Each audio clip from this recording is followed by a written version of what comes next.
eco que se quedó con tu nombre. Los hermanos se llamaban Anselmo, el que aún respira, y Toribio, el que se fue hace 20 y tantos años. Toribio se murió de fiebre en la sequía del 48, cuando el maíz se secaba en las matas y el pozo ya no daba ni pa' un trago, solo lodo. Anselmo lo veló 3 días en la sala, con una vela que se consumía lenta porque no había más. Al cuarto día lo enterraron en el cerro, sin cruz ni nada, porque la madera escaseaba y el cura había huido del pueblo meses antes.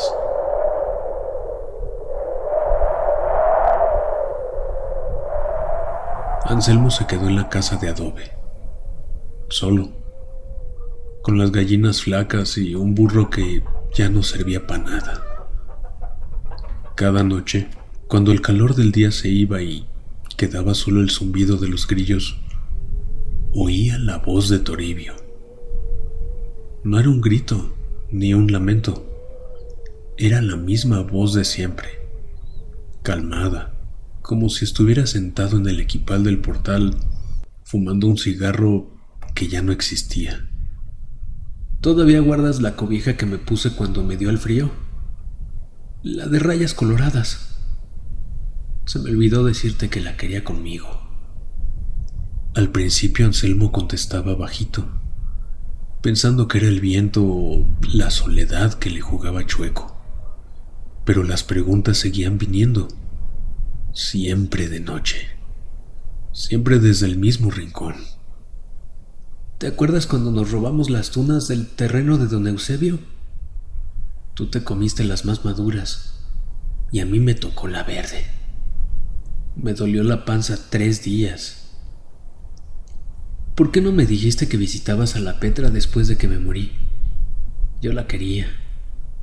Anselmo, tú lo sabías y no me dijiste nada. Anselmo no respondía ya. Se tapaba los oídos con las manos, pero la voz entraba igual, como si viniera de adentro de su propia cabeza.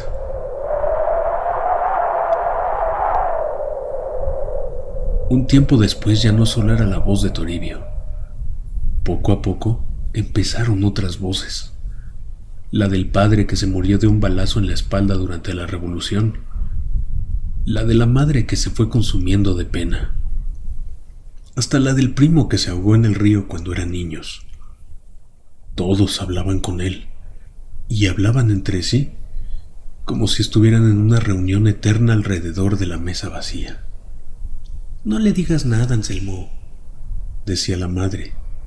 Ya carga bastante.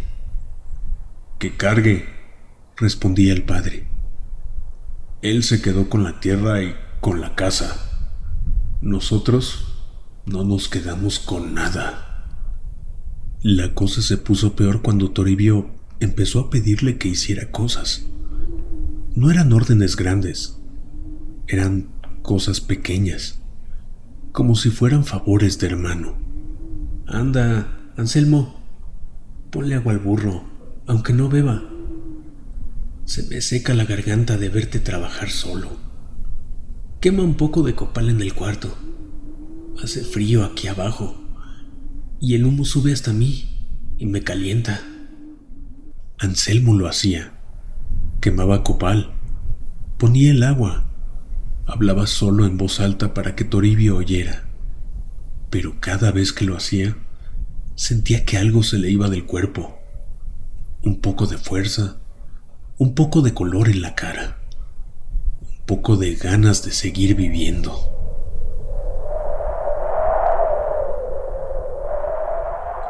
Una noche de esas en que el cielo está negro y sin estrellas, Anselmo se sentó en el portal con una botella de mezcal que había guardado desde el entierro. Se la tomó hasta que la cabeza le dio vueltas. Entonces, Toribio se acercó de verdad. No lo vio venir por el camino. Simplemente llegó ahí, sentado a su lado, con la misma camisa raída del día que se murió. No tengas miedo, dijo Toribio. No vengo a llevarte, vengo a quedarme contigo. Tú te quedaste con mi vida, hermano, con mis días que no viví, con las tunas que no me comí, con la Petra que no tuve. Déjame estar un rato, no más un rato, para que los dos sepamos qué se siente estar del mismo lado. Anselmo sintió un frío que le subió por la espalda, como si le hubieran echado tierra húmeda y fría encima. Intentó levantarse, pero las piernas no le respondieron. Toribio le puso la mano en el hombro, una mano que pesaba como piedra mojada, y siguió hablando. Desde aquí se oye todo mejor. Se oye el maíz que nunca creció, el río que nunca volvió a bajar, la risa de la Petra que al final se fue con otro. Tú también lo oyes ahora, ¿verdad? Ya no estás solo. Somos dos otra vez.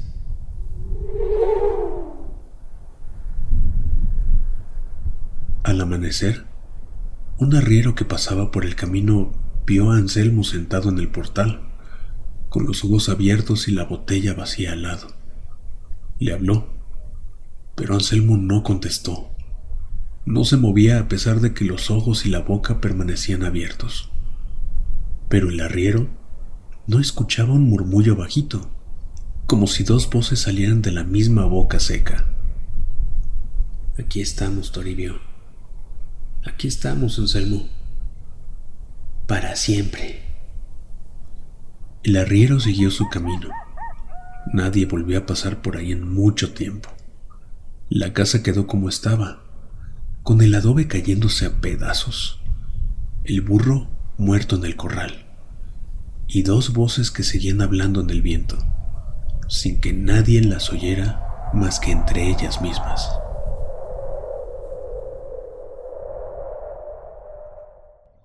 El que se quedó dentro.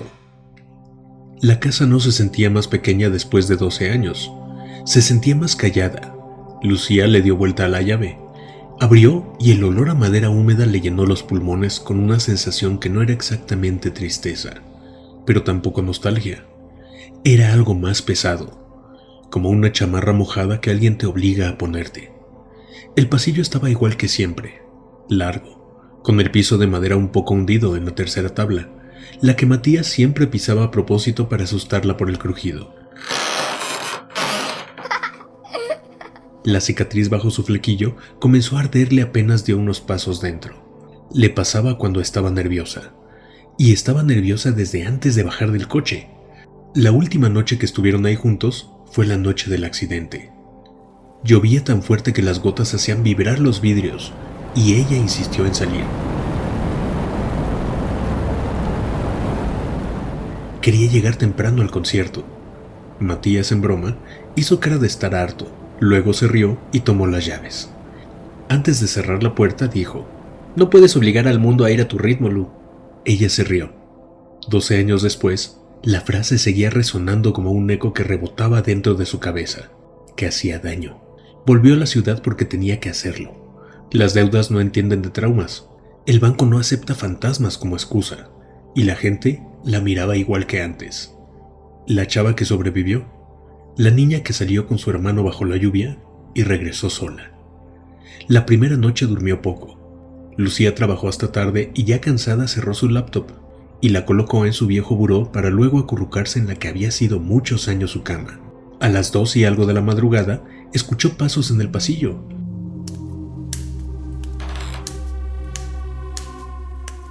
Inmediatamente se sentó en la cama, espantada y agarrando la cobija fuertemente, con los ojos muy abiertos, intentando captar algo en la oscuridad.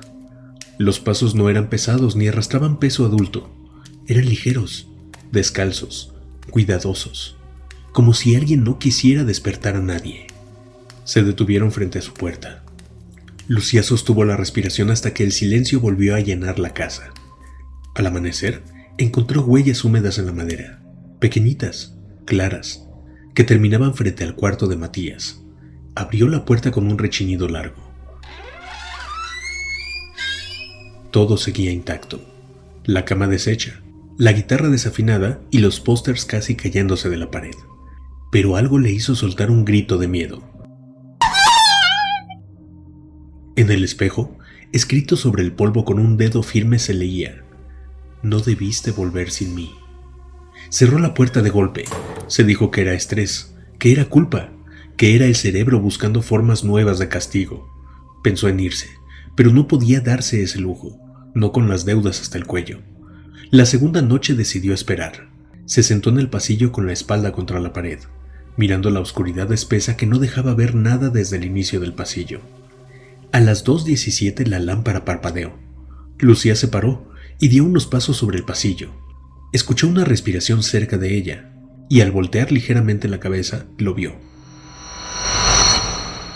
En el reflejo del vidrio del cuadro familiar, Matías estaba de pie detrás de ella. No flotaba ni brillaba, estaba simplemente ahí, como si hubiera salido de su habitación y se hubiera detenido a observarla. Cuando ella giró, no había nadie. Cuando volvió a mirar el vidrio, seguía ahí, inmóvil, paciente. Comenzó a hablarle. Al principio era el mismo de antes. Le dijo enana, le preguntó por su trabajo, le dijo que estaba orgulloso. Inexplicablemente ella le contestó todo con lágrimas en los ojos. Para ella era una oportunidad que le ofrecía su hermano para reconciliarse. La voz de Matías era igual, solo un poco más aguda porque ese Matías que se le presentaba era mucho más joven, como si el tiempo incluso hubiera retrocedido para él. Lucía empezó a esperarlo cada noche, después de trabajar en la computadora, a responderle, a llorar con él, y cada vez que lo hacía, su propio reflejo tardaba un segundo en imitar sus movimientos, como si algo más estuviera ocupando el espacio intermedio. Clara, su tía, la visitó unos días después, e intentó convencerla de vender rápido la casa y marcharse. Lucía casi le contó todo, pero el miedo a sonar como loca le cerró la garganta. Esa noche recibió un mensaje desde el teléfono de Clara. «Siempre supe que fue tu culpa». A la mañana siguiente, Clara juró no haberlo escrito. La conversación se rompió ahí, y algo más también. Matías, o lo que fuese que se aparecía en el pasillo, empezó a cambiar. Después de algunas semanas, ahora decía cosas que nunca habría dicho en vida. Acusaba con una serenidad nueva. Imitaba voces con precisión cruel. Respondía mensajes desde el celular de Lucía, y después saboteaba su trabajo con correos que ella no redactaba. Se filtraba en cada conversación, en cada pausa, en cada respiración compartida con otro ser humano. Esto hizo que Lucía terminara aislándose, y mientras más sola se quedaba, más sólido se veía él en los reflejos. Más adulto, más definido, como si estuviera creciendo hacia adelante en el tiempo que le fue negado.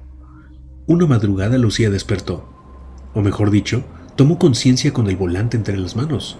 No recordaba haber salido de la casa para subir al carro. Lluvia torrencial golpeando el parabrisas.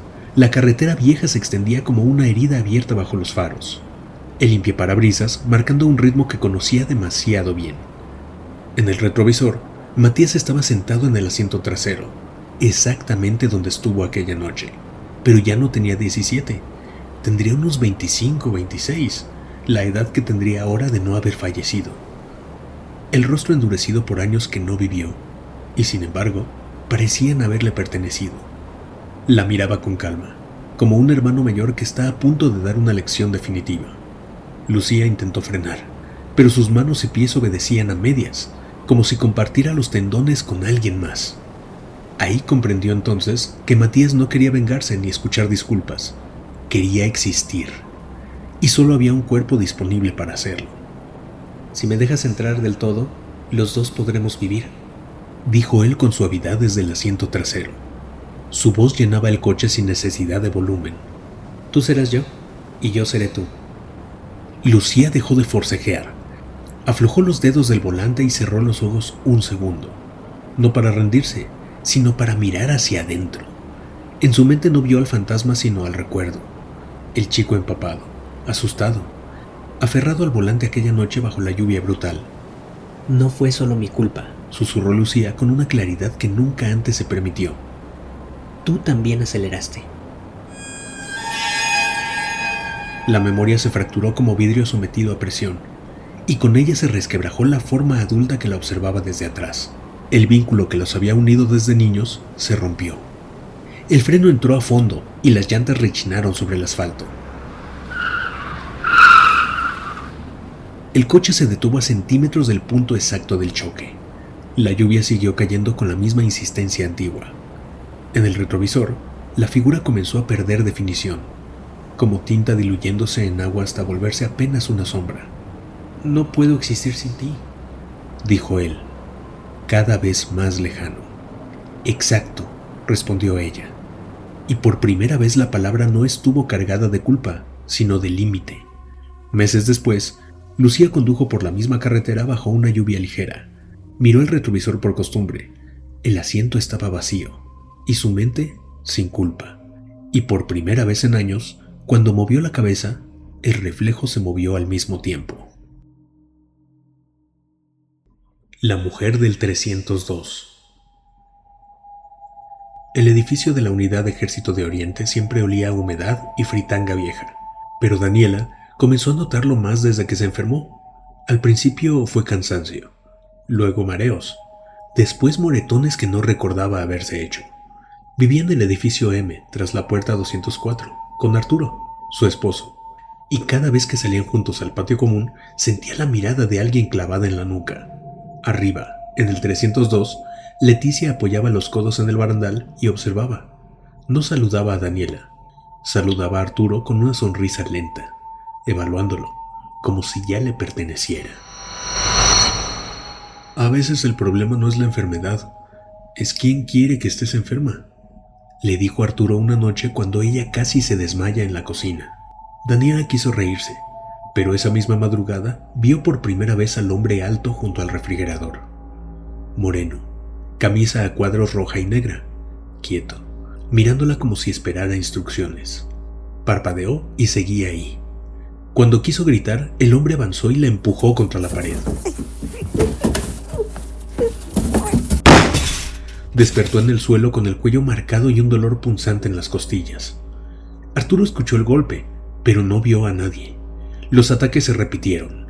El hombre aparecía en el reflejo del microondas, detrás de la cortina del baño, de pie al final del pasillo cuando apagaban la luz. Y cada vez que salían juntos, Leticia los observaba desde arriba con una serenidad insoportable. Daniela empezó a notar que los días en que Leticia los miraba, el hombre que se le aparecía era más violento. Una tarde, bajó al patio cuando creyó que la vecina no estaba, y encontró en el contenedor de basura restos de fotografías suyas quemadas, y un mechón de cabello atado con un hilo rojo. Esa noche, el ente la asfixió con las manos mientras susurraba algo que no era una amenaza, sino una explicación. Ella me manda. Daniela dejó de pensar que estaba perdiendo la razón. Investigó con los vecinos antiguos, y supo que hacía años un hombre con esa misma descripción murió en el edificio, supuestamente colgado en el 302. Era pareja de Leticia. Decían que era celoso, inestable. Nadie habló de rituales, pero algunos recordaban veladoras negras en su balcón después de su muerte. Daniela comprendió que su enfermedad no era interna, era inducida. Cada rasguño, cada mareo era un desgaste provocado. Cuando terminó en el hospital por una arritmia, Leticia apareció con flores y una sonrisa compasiva. En un tono muy forzado le dijo: «Cuídate mucho», y luego se quedó sosteniendo demasiado tiempo la mirada de Arturo. Esa noche Daniela decidió que no iba a mudarse ni a huir. Subió al 302 sin avisar. Leticia abrió como si la estuviera esperando. El departamento olía a copal quemado y humedad vieja. Había fotografías del hombre de la camisa a cuadros en la sala, algunas con los ojos raspados. «Te estás debilitando sola», dijo Leticia con voz tranquila. Daniela respondió con lo único que había entendido en semanas de terror: «Tú lo usas». Leticia no negó nada. Admitió que después de que él murió, descubrió cómo llamarlo, cómo mantenerlo cerca, cómo dirigir su rabia. «Él me pertenece», dijo, «y Arturo va a ser mío cuando tú ya no puedas estar en pie». Las luces parpadearon, y el hombre apareció detrás de Daniela, más sólido que nunca. Leticia murmuró algo en voz baja, pero Daniela habló antes. «No fue suicidio, ¿verdad? Tú lo empujaste a eso, y ni muerto lo dejas descansar». El hombre giró lentamente la cabeza hacia Leticia. Por primera vez su expresión no era vacía, era consciente. Leticia intentó repetir el ritual, pero el hombre la sujetó por el cuello. No fue rápido, fue deliberado. La elevó contra la pared mientras ella arañaba el aire, y las veladoras se apagaban y las cosas del altar se caían de la mesa. Nadie en el edificio salió cuando se escuchó el golpe seco. Cuando todo quedó en silencio, Leticia estaba tendida en el piso y el hombre la observaba con la misma quietud con la que antes miraba a Daniela. Luego desapareció. Las semanas siguientes fueron extrañamente normales. Daniela recuperó el color en el rostro. Los mareos cesaron. Caminaba por los andadores tomada del brazo de Arturo, y nadie la observaba desde arriba.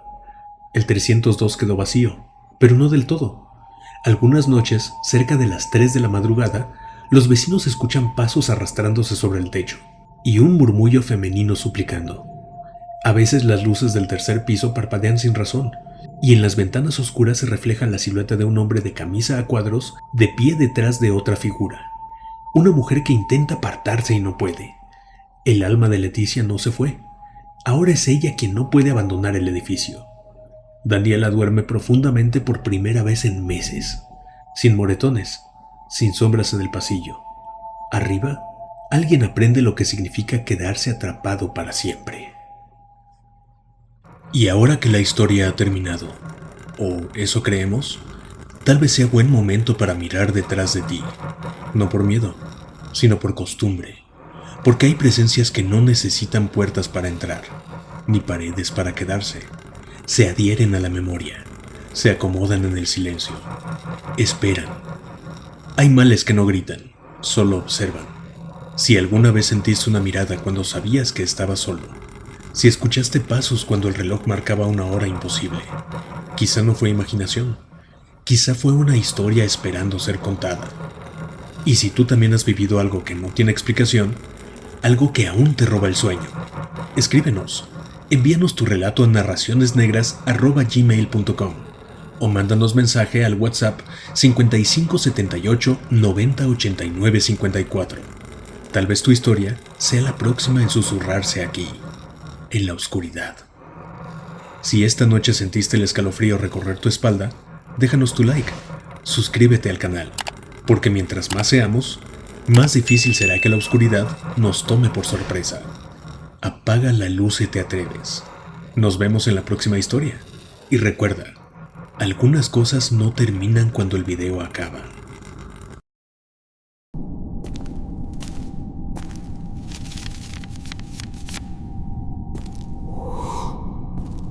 Escucha lo que habita en las sombras, en Narraciones Negras.